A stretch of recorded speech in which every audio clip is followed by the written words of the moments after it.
આજે એક અત્યંત મહત્ત્વની વાત હું શેર કરવા માંગીશ. મારે એક કામ હતું. એક્સેલની અંદર એક્સેલ કરતાં ગૂગલ શીટ જે છે એ થોડું અલગ છે, બરાબર? તો ગૂગલ શીટની અંદર મારે એક આખા વર્ષનું કેલેન્ડર જે છે એ એડ કરવું હતું. મારે એક એવી રીતની વસ્તુ બનાવવી હતી કે તારીખ આવે, બાજુમાં વાર આવે અને એની બાજુમાં આપણે એ તારીખે શું કામ કર્યું એ લખી શકીએ. એક રીતે આખા વર્ષની ડાયરી જેવું કે આપણે કયા કયા દિવસે શું કામ કરીએ છીએ એની માટે, બરાબર? તો હવે આ તો બહુ ટીડીએસ કામ છે, પણ મને એ ખબર હતી કે એક્સેલમાં આપણે એવા અમુક પ્રકારના ફોર્મ્યુલા જે છે એ નાખી શકીએ. હવે પહેલું કામ તો શું કરી શકીએ કે આપણે વન બાય વન બધી તારીખ લખીએ, બાજુમાં વાર લખીએ, બધે આખા વર્ષની 365 દિવસની તારીખ અને વાર ને એ બધું લખીએ. પણ it is a long time tracking process. તો એ તો બહુ લાંબી પ્રોસેસ છે. તો અહીંયા ચેટ જીપીટી અથવા AI, artificial intelligence, large language model, એ કઈ રીતે આપણી મદદ કરી શકે, આપણું કામ કઈ રીતે સરળ કરી શકે એને તમે સમજો.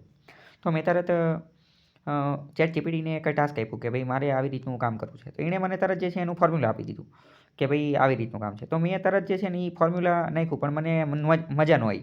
તો મેં પછી તરત એણે મને જો કે 4-5 ફોર્મ્યુલા આપ્યા. મેં એને કીધું કે ના ના, આ નહીં જામે. મેં કીધું is there any single formula, કે ભાઈ એટલા બધા ફોર્મ્યુલા કોણ નાખી. મેં કીધું મારે ખાલી એક જ ફોર્મ્યુલા આવે ને એવું કામ કરવું છે. તો એણે મને ડાયરેક્ટ જ આ ફોર્મ્યુલા આપ્યું, બરાબર? હવે આ ફોર્મ્યુલાનો કોડ મેં અહીંયાથી કોપી કર્યો. હવે ફોર એક્ઝામ્પલ સમજો કે આ મેં અહીંયા જે છે એ ફોર્મ્યુલા પેસ્ટ કરી દીધું. અહીંયા આપણે કંઈ કરવાનું નથી, ખાલી આપણે પેસ્ટ કર્યું.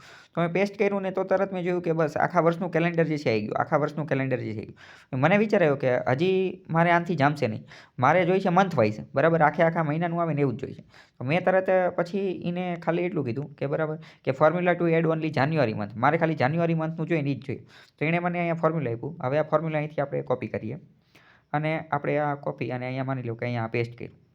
પેસ્ટ કર્યું તો અહીંયા તમે જોઈ શકો છો કે ખાલી જાન્યુઆરી મહિનાનું જઈ ગયું. હવે હું શું કરીશ કે અહીંયા એક સેલની અંદર જાન્યુઆરી મહિનાનું રાખશું, પછી બીજા સેલમાં આપણે બીજી જે સીટ જે છે એમાં ફેબ્રુઆરીનું, માર્ચનું, આપણને જેમ મજા આવે એવી રીતે આપણે કરી નાખશું. તો આ બધી વસ્તુથી આપણને ખબર પડે કે હવે એક રીતે જે ઓલો એક જમાનો હતો કે એક્સેલના એક્સપર્ટ જોઈને, ઓલા જોઈને, પેલું જોઈને, એ બધું હવે એક રીતે આઉટડેટેડ થઈ ગયું. કારણ કે હવે એની કંઈ જરૂર જ નથી. તમને ખાલી એટલી ખબર હોવી જોઈએ કે આવું કંઈક ફોર્મ્યુલા છે, આવી કંઈક વસ્તુ આપણે એક્સેલમાં કરી શકીએ. એટલે ઇન શોર્ટ આપણે કોમ્પિટિટિવ એક્ઝામમાં પણ એવું જોઈશે ને કે તમારા કોન્સેપ્ટ ક્લિયર હોવા જોઈએ. એટલે કે આમાં તમને ખાલી એક કોન્સેપ્ટ ખબર હોવી જોઈએ, અથવા તમને આ artificial intelligence, chat GPT, LLM, large language model, એને તમને પ્રોમ્પ્ટ દેતા આવડવું જોઈએ કે ભાઈ અહીંયા લખવાનું છે શું. અહીંયા આપણે એ રીતે લખ્યું એટલે આપણને એનું જે ફોર્મ્યુલા જોતું એ બધું મળી જાય. એ ફોર્મ્યુલા બધી વસ્તુ, એ કોડ બોર્ડ વગેરે બધું પોતાની રીતે જે છે એ દર્શાવી દે છે. હવે એ બધા દિવસો જતા રહ્યા કે જ્યારે જે છે એ એક્સેલના એક્સપર્ટ લોકોને બોલાવવાના નહીં, કંઈક ભાઈ આ બનાવી દો, ઓલું બનાવી દો. આપણે એવું કંઈ કરવાનું નથી. હવે અત્યારે આપણને ઓટોમેટિક જો અહીંયા પણ જોઈ શકો, અહીંયા આપણને એનું આઉટપુટ રિઝલ્ટ જે છે એ પણ મળી શકે. હવે ફોર એક્ઝામ્પલ સમજો મારે અહીંયા વાર છે, વાર કાઢવા છે, તો અહીંયા તમે એવું પણ લખી શકો કે રિમૂવ ડેઝ. તો એ રીતે પણ આપણને જે છે બનાવી શકે. તો એક રીતે આપણે જોઈ શકીએ કે કઈ રીતે આ આર્ટિફિશિયલ ઇન્ટેલિજન્સ, ચેટ જીપીટી જેવા LLM જે છે એ કઈ રીતે ફ્યુચર જે છે એ બદલી રહ્યા છે, લોકોની જોબ કઈ રીતે જઈ રહ્યા છે. તો આ બધામાં આપણે શું સમજવું જોઈએ કે આની ઉપરથી ખબર આપણને એટલી પડે કે એક અત્યંત મહત્ત્વની વસ્તુ શું છે કે આપણા કોન્સેપ્ટ ક્લિયર હોવા જોઈએ. ગમે એટલું એઆઈ ગમે એટલું આગળ જતું રહે, પણ આપણા જો કોન્સેપ્ટ ક્લિયર હશે ને તો આપણે દરેક જોબની અંદર કોઈ પણ જગ્યાએ આપણી સ્કિલના માધ્યમથી જે છે એનો ઉપયોગ કરી શકીશું. આપણને ખબર હોવી જોઈએ કે એઆઈનો ઉપયોગ કઈ રીતે કરવાનો છે. એક ઓલો ડાયલોગ છે ને કે AI will not take your job, but the person who know how to use AI will take your job. એટલે કે એઆઈ તમારી નોકરી નહીં લે, પણ એવો માણસ કે જે એઆઈને ચલાવવાનું જાણે છે ને એ તમારી નોકરી જે છે લઈ લેશે, બરાબર?